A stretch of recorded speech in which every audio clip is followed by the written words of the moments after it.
जी अस्सलाम वालेकुम। मैं हूं मिजवार सुबहानी, इलेक्ट्रीफाइंग कॉमर्स। आज हम थोड़ी सी डिटेल डिस्कशन करेंगे टैक्सेशन के हवाले से। जैसे आप स्क्रीन पे भी देख रहे होंगे कि इसमें टैक्स की जो टाइप्स हैं, जो हमें पे करना होता है या जो हमें कैलकुलेट करना होता है, अगर हम यूएस में कर रहे हैं या यूके में कर रहे हैं अमेजोन के ऊपर। अगर हम लोकल मार्केट में कर रहे हैं तो भी यही टैक्सेशन है, और अगर हम अमेजोन के ऊपर कर रहे हैं तो भी यही टैक्सेशन है, क्योंकि अमेजोन अलग से डील नहीं करता है। अमेजोन जो गवर्नमेंट के रूल होते हैं, वो यूएसए में जो गवर्नमेंट के रूल हैं उसके मुताबिक वो टैक्सेशन आपसे कैलकुलेट करता है और उसी किस्म की डील करता है, और जो यूके में है वो उसी तरीके से वो डील करता है। अभी रिसेंटली आपने देखा होगा कि यूके में काफी ज्यादा इश्यूज आए, तो उसके हवाले से भी बात करेंगे। और स्पेशली हम जो है वो स्टार्ट करते हैं यूएसए के हवाले से। तो यूएसए में जो कैलकुलेट जो टैक्स की जो टर्म है वो यूज होती है जीएसटी। ठीक है, गुड एंड सर्विसेज टैक्स। अब ये जीएसटी जो होता है, ये तमाम जो सेलिंग प्रोडक्ट है आपकी, जितनी आपकी सेल होनी है उसके ऊपर वो कैलकुलेट करते हैं। यूएसए में टैक्स का हमारा प्रॉब्लम इसलिए नहीं है क्योंकि यूएसए में अमेजोन जो है वो एज ए फैसिलिटेटर हमारे साथ काम करता है। ठीक है, वो उसमें क्या करता है कि वो जितना भी आपका टैक्स बनता है वो कहता है कि जी आपको उसकी बॉदरेशन करने की जरूरत नहीं है। आपने सिर्फ क्या करना है कि अगर आपकी कंपनी रजिस्टर्ड है तो अपने हर 3 माह बाद जो है वो उसकी टैक्स फाइल करनी है। ठीक है, वो एक आपकी रिस्पॉन्सिबिलिटी है जो कि गवर्नमेंट के साथ है। इसके अलावा टैक्स कितना लेना है बायर ने, क्योंकि जीएसटी बेसिकली बायर ने देना, तो वो बायर से खुद ही कलेक्ट करता है और खुद ही गवर्नमेंट को सबमिट करवाता है। इसलिए हमारी ना तो कोई उसमें बॉदरेशन, ना हमारी कोई जिम्मेदारी है, ना हमने कोई कैलकुलेट करना है, ना हमने कुछ करना है। हमने सिर्फ अपना जो हमारी जो फाइलिंग है, अब ये काम किसने करना होता है, ये बेसिकली हमारा अपना काम नहीं होता। आम आदमी को नहीं पता होता है टैक्स की जो टर्म्स है। ये जो भी जो फर्म्स होती हैं टैक्स की, या जो लोग लॉ फर्म्स में, टैक्स की फर्म्स में काम करते हैं, ये उनका बेसिकली काम होता है। हम उनको अपॉइंट कर लेते हैं, उनके साथ हम कॉन्ट्रैक्ट कर लेते हैं। तो आफ्टर एवरी 3 मंथ्स, ठीक है, 90 डेज में जितना भी हमारा जीएसटी की जो भी कैलकुलेशन होती है वो उसको फाइल कर देते हैं। ये हमारी एक रिस्पॉन्सिबिलिटी होती है। अगर हम इसको स्किप करते जाएं तो मैक्सिमम मैक्सिमम बाय 1 ईयर, अप्रैल उनका टैक्सेशन का ईयर होता है जिसको फिस्कल ईयर कहते हैं, फाइनेंशियल ईयर। उस तक अगर हमने वो पिछले पूरे साल की नहीं दी हुई टैक्स जो है रिटर्न्स, तो वो हमारी कंपनी को जो है वो डोरमेंट कर देते हैं। मीन्स कि हमारी कंपनी को सप्रेस कर देते हैं जब तक हम टैक्सेशन की सारी फाइलिंग और सारा चीजें ना करें। इसलिए यूएसए के हवाले से जीएसटी अगर अमेजोन पे हम सेल कर रहे हैं तो बहुत ही इजी है, इसमें कोई भी परेशानी नहीं। असल जो प्रॉब्लम है वो है यूके के अंदर। यूके में हमारा जो वैट है वो हमारा यूज होती है टर्म यूके के अंदर। ठीक है जी, कि वहां पे वैल्यू एडेड टैक्स यूज होता है, जो कि जिसको हम जीएसटी आमतौर पे, पाकिस्तान में भी जीएसटी है, यूएसए में भी जीएसटी, तो यूके में जो है वो वैट है। अब वैट का उधर वही वाले टर्म्स हैं जो जीएसटी में है, लेकिन क्योंकि हमारा जो प्रॉब्लम आ रहा है पिछले जनवरी से जो शुरू हुआ है हमारे पाकिस्तानी या अक्रॉस बॉर्डर सेलर्स को, वो ये हुआ है कि पहले हमने उसको क्या किया था कि गवर्नमेंट ने अलाउ किया हुआ था जो सिटीजन है। अब मैं थोड़ी सी आपको बता देता हूँ इसमें चीजें जो क्लियर करने वाली। जो यूके का सिटीजन है उसको उन्होंने एक प्रिविलेज दी हुई है कि जब तक उसका थ्रेश होल्ड, उसको कहते हैं थ्रेश, वो 85,000 पाउंड पर एनम तक उसका रेवेन्यू नहीं जाएगा, तब तक वो वैट एग्जेम्प्टेड अपनी कंपनी से काम कर सकता है, बिजनेस कर सकता है। कि वैट नहीं रजिस्टर्ड हुआ हुआ, वैट नहीं वो पे कर रहा, या जो भी हो रहा है वो आराम से कर सकता है। उसी तरीके से अमेजोन भी उसको वैट एग्जेम्प्ट कर देता है। अब जनवरी ऑनवर्ड्स यूके ने क्या किया है कि उन्होंने उस चीज पे कंडीशन लगा दी है, रिस्ट्रिक्ट कर दी है। और उन्होंने अमेजोन को भी वही चीज है, क्योंकि अमेजोन ने करना ही गवर्नमेंट के रूल्स के मुताबिक हो। अब यूके ने क्या कहा है कि फ्रॉम 2021, 1 जनवरी 2021, जितना भी आपका टैक्स जो है वो आपको वैट जो है वो अपना करवाना, गवर्नमेंट को देना पड़ेगा, जमा करवाना पड़ेगा। अदरवाइज आप फर्दर बिजनेस नहीं कर सकते और आपको वैट रजिस्टर होना पड़ेगा अक्रॉस बॉर्डर के लिए। सिटीजन के लिए आज भी वही ऑप्शन मौजूद है। ठीक है, अच्छा, दूसरी ऑप्शन इसमें क्या निकल सकती है कि आप किसी सिटीजन के साथ पार्टनरशिप कर, आप अक्रॉस बॉर्डर बाहर के हैं यूके से, सिटीजन के साथ आप पार्टनरशिप कर लें, लेकिन उस सूरत में सिटीजन को आपको देने होंगे 75% शेयर्स। मीन्स के 51%, 50+ कि ओनरशिप जो है वो लोकल जो सिटीजन है उसकी होगी, जो अक्रॉस बॉर्डर है वो उसका एज ए पार्टनर काम कर सकता है। ठीक है, ये एक चीज होती है, लेकिन ये न्यू कंपनीज में हो सकता है। पुरानी जो है वो जिनकी लाइबिलिटी बन चुकी है, अब आप ये डॉज नहीं कर सकते गवर्नमेंट को कि हम जो है अभी किसी को पार्टनर बना लेते हैं और हमारा पिछला सारा टैक्स माफ हो जाएगा, वो नहीं होगा। वो लाइबिलिटी है, वो आपने पे करना। एक सूरत ये होती है कि आप वो पुराने बिजनेस को बंद कर दें और नया बिजनेस स्टार्ट कर लें। अगर आपका लिंक फिर भी गवर्नमेंट को मिल गया तो उन्होंने फिर भी आपकी लायबिलिटी वो लेके ही रहना है, वो आपको उन्होंने उसके अलावा नहीं छोड़ना।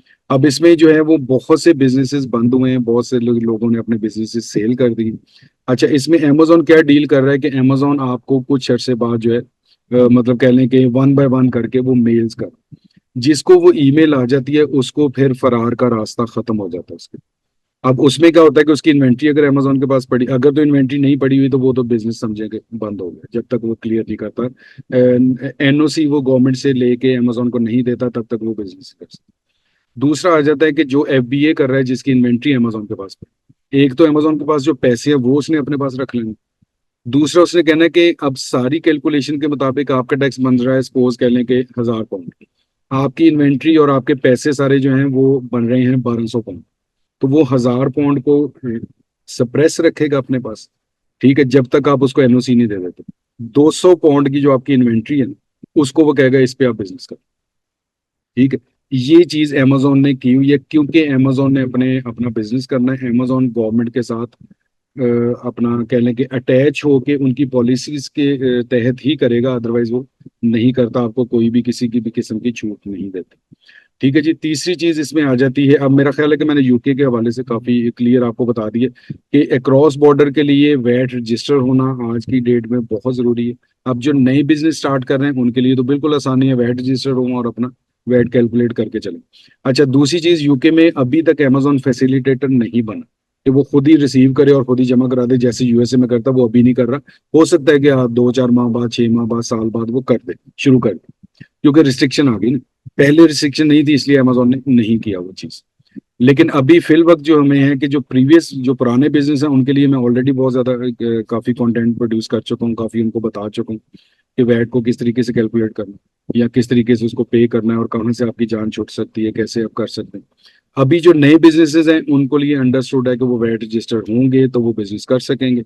अच्छा, दूसरी चीज क्या है कि क्रॉस बॉर्डर के लिए फ्लैट 20%, कोई उसमें गुंजाइश नहीं।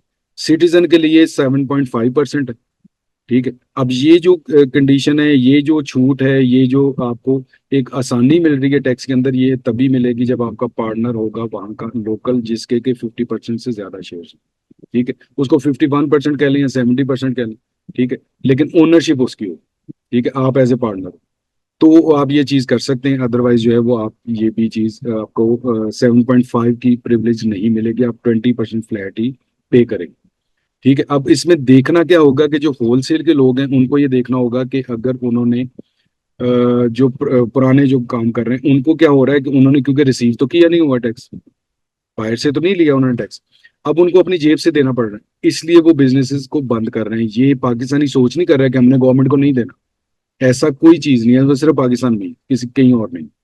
वहां पे क्या है कि वो सिर्फ ये कह रहे हैं कि हम देने को तैयार हैं लेकिन पिछले 3 साल का टैक्स दें, हमने तो इतना कमाया नहीं है जितना हमें टैक्स देना पड़ा।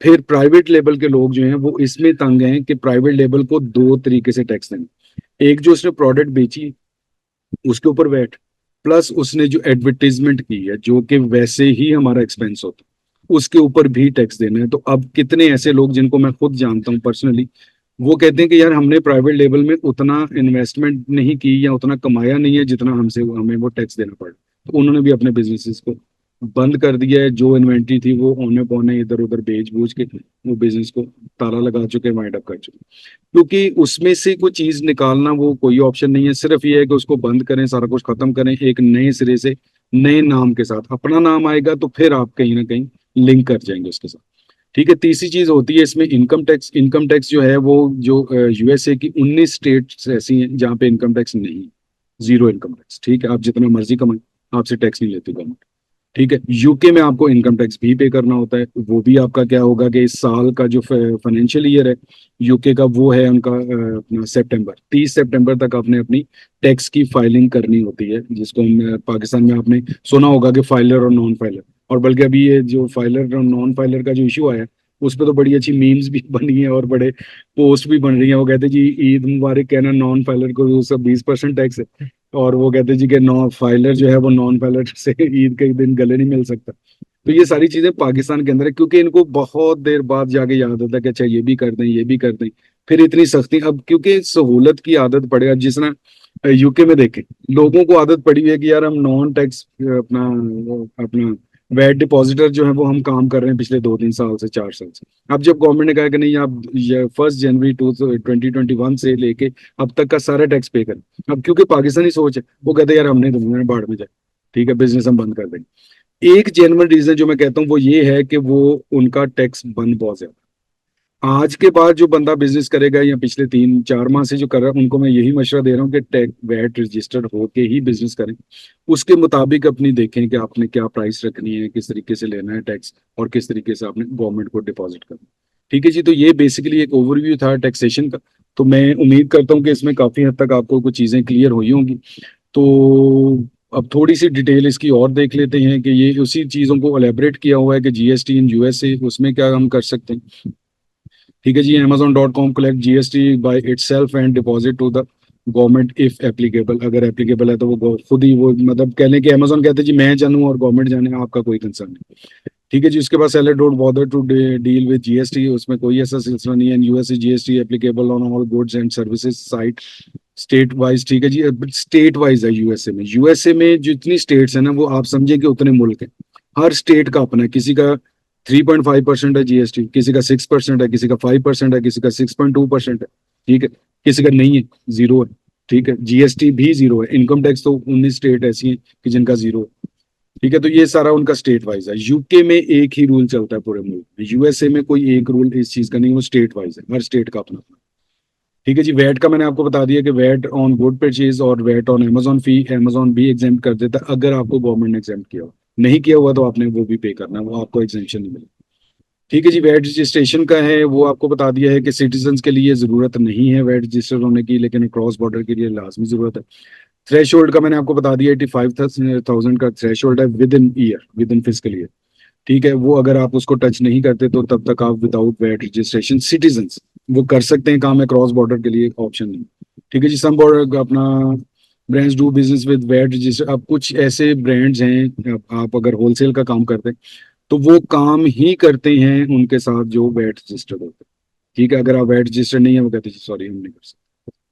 ठीक है, उसके बाद क्या है कि there will be a no VAT exemption if you are already VAT registered, कि अगर आप ऑलरेडी वैट रजिस्टर्ड है तो आपको अमेजोन भी वैट रजिस्ट्रेशन की एग्जाम्पशन नहीं देता। एग्जाम्पशन के लिए क्या करना है, अगर आपने लेना है, सिटीजन है, नया बिजनेस है, उनको अपने ही कहना है कि जी हम बिजनेस में नए हैं, हमारा बहुत स्मॉल स्केल है, छोटी सी अमाउंट हम कर रहे हैं, इन्वेस्ट कर रहे हैं, सारा कुछ कर रहे हैं। मीन्स कि आपने उनको ये बताना है कि यार हमारा बिजनेस छोटा है, हम नए हैं, जैसे ही हम थोड़ा सा बेहतर होते हैं, ग्रो करते हैं, तो हम वैट रजिस्टर्ड भी हो जाएंगे और वैट पे करना भी शुरू कर देंगे। तो ये है बेसिकली इसका जो टैक्सेशन का। थोड़ा सा मैं यूके का आपको और बता देता हूँ। ठीक है जी, कंपनी की इंपॉर्टेंस आ गई, इसके बाद है कि वेबसाइट की आगे टैक्स फाइलिंग के हवाले से। अब जो यूके का क्या है कि टैक्स फाइलिंग जो है वो आपकी जो पोर्टल आपको मिलता है कंपनी का, उसी से आप खुद भी कर सकते हैं अगर आपको उसकी समझ है। अदरवाइज आपने जिस अपना करना है थर्ड पर्सन से, जिस लॉ फर्म से करना है, उनको आपको उसमें शेयरिंग करनी होगी, आपने उनको अपने क्रेडेंशियल देने होंगे, करना उन्होंने उसी पोर्टल के ऊपर ही। ठीक है, सिर्फ क्या है कि उनको डॉक्यूमेंट का पता है कि क्या कौन से डॉक्यूमेंट बने और वहां पे सिंगल क्लिक के साथ डॉक्यूमेंट अपलोड हो जाने।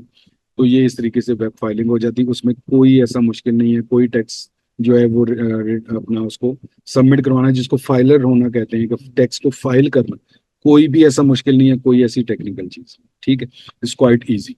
ठीक है जी, तो ये थी बेसिकली आज की थोड़ी सी टैक्स के बारे में अपडेट और थोड़ी सी डिस्कशन जो कि मैं क्लास में कर रहा था, तो मेरा था कि सबके साथ वो चीज़ शेयर कर ली जाए। ठीक है जी, तो मुझे दीजिए इजाज़त, इंशाल्लाह ताला बहुत ही जल्द एक नई इंफॉर्मेटिव वीडियो के साथ आपके साथ हाजिर होऊंगा आपके सामने। ठीक है जी, तो तब तक दीजिए मुझे इजाज़त। अल्लाह हाफिज़, अल्लाह ने